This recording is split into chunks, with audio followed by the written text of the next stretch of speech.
Eu queria perguntar uma coisa.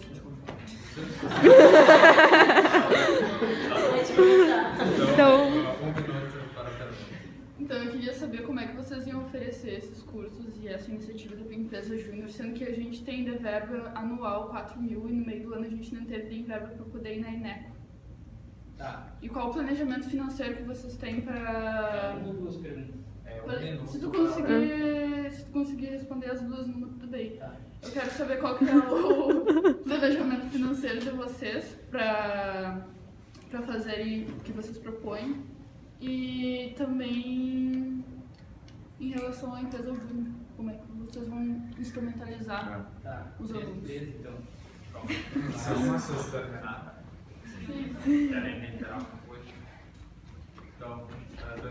Tá.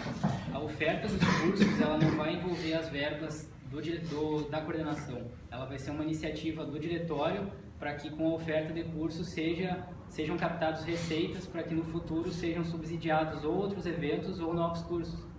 Né? Então, através da relação com as empresas privadas, que esses cursos sejam oferecidos aqui dentro e que através da margem extraída do preço, o diretório consiga se manter e realizar novos eventos. Posso complementar? Inclusive, a gente já tem contato com outros diretórios acadêmicos que organizam já há algum tempo semanas acadêmicas e afins, e inclusive já tenho contato, portanto, de algumas pessoas que realizam esses cursos e que são realmente voltadas a esse meio acadêmico e a oferecer palestras e cursos ao meio acadêmico sem cobrar por isso, que eles fazem realmente por gostar de fazer isso e por ter contato com jovens. Então, quanto a isso, a gente já pensou assim, em alguns nomes, em como conseguir essas pessoas. A gente também já se informou sobre como ter contato com elas, digamos assim. Outra pergunta. Complementando então agora a questão do planejamento financeiro e instrumentalização para a empresa júnior. A instrumentalização viria através dos cursos, porque existe uma gama de ferramentas que podem ser usadas e ofertadas para a empresa júnior. No caso, Excel para empresas, o próprio SPSS ou outros softwares fechados, que existem profissionais habilitados para oferecer esse curso aqui dentro.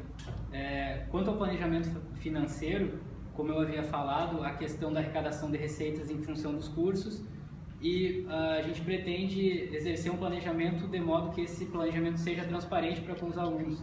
É evidente que a gente não visa o lucro, a gente visa o subsídio dos novos cursos, né? Então, um planejamento financeiro que seja transparente e que...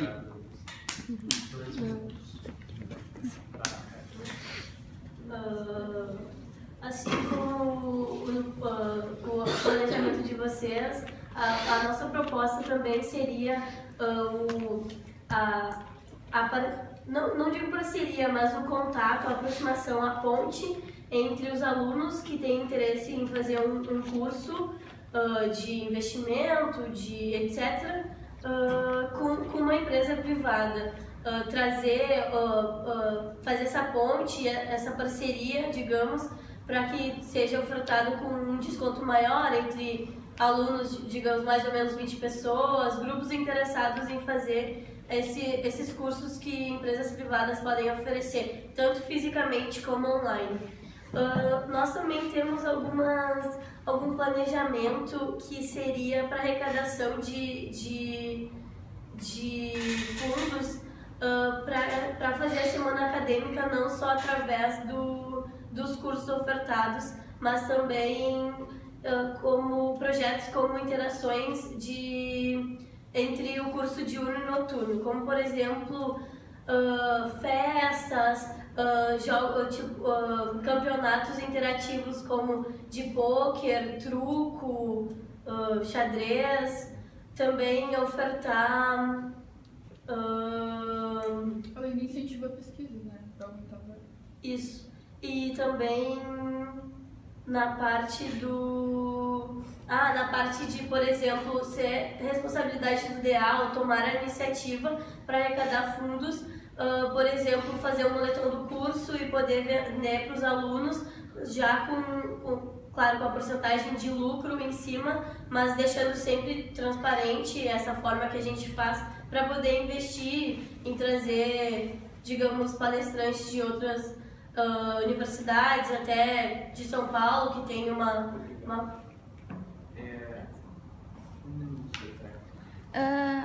voltando ao assunto anterior, que não deu tempo de terminar de complementar, quanto à questão financeira voltada à empresa júnior, quando um centro ou um curso ele possui um projeto de extensão e uma empresa júnior, esse centro recebe uma porcentagem financeira a mais. Por isso, os cursos que têm a empresa júnior, eles priorizam tanto o vínculo com essa empresa e não perdê-la. Porque ter este vínculo de ter uma empresa júnior, um projeto de extensão, faz com que o curso receba uma verba extra. Então, essa seria outra forma de cobrar esse apoio da coordenação quanto à empresa júnior que a gente estava falando antes. Complementando o que eu estava te respondendo, o nosso planejamento, além de ser transparente, nós pretendemos prestar contas para com os alunos, para que eles vejam em quais investimentos a gente está usando aquilo que foi arrecadado. Tu havia citado a questão da verba aqui do centro, né, que é muito reduzida. Isso tem efeito também com a evasão. Então, o nosso curso, ele em 2014, eu digo... A chapa 1 tem verdade agora de 1 minuto de perguntar, a chapa 2 tem uma livre. Vocês comentaram bastante, acredito que seja uma das principais propostas de vocês, a questão de realizar assembleias e conversar com os alunos e ver o que eles pretendem, o que eles aspiram a partir dessas assembleias. A gente sabe que a assembleia é sim uma burocracia e a assembleia e o funcionamento de uma assembleia precisam estar regidos em um estatuto. Como vocês pretendem realizar a assembleia sem o diretório ter um estatuto formalizado?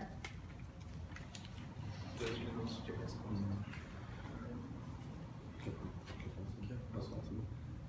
Enfim, a questão das assembleias, por exemplo, sim, elas são burocráticas, mas na falta do estatuto, e até que a gente se faça o estatuto, porque é um negócio que acredito que as duas chapas levam também como questão principal, é inerente a um curso, é um diretório ter um estatuto, sim, nem todos têm, mas é importante para a organização e tudo mais. Mas essa questão das assembleias, por exemplo, a nossa primeira ideia é conversar de maneira geral com os alunos para depois construir, por exemplo, o estatuto em si e fazer essas assembleias. Em relação a, por exemplo, o meio ambiente, tipo, como eu tinha falado, a gente tem que criar um ambiente favorável às assembleias e tudo mais. Eu acho que só com mobilização para fazer isso, né? E é isso que a nossa chapa se propõe, a mobilizar as pessoas, a conversar com todo mundo, chamar o pessoal para a assembleia e trazer a importância desse processo enquanto o mais legítimo dentro da construção disso, entende? A relação seria, tipo, de estreitar os laços com os alunos, entender as demandas deles e trazer isso tudo em assembleia para ser discutido de maneira plural e não ficar perguntando também só tipo para um outro aluno e achar que isso em si vai trazer um reflexo do que realmente está acontecendo no curso. A gente acredita que as coisas devem ser feitas de maneira coletiva, de maneira cooperativa. Acho que é... Dá até para fazer uma constituição junto com os alunos.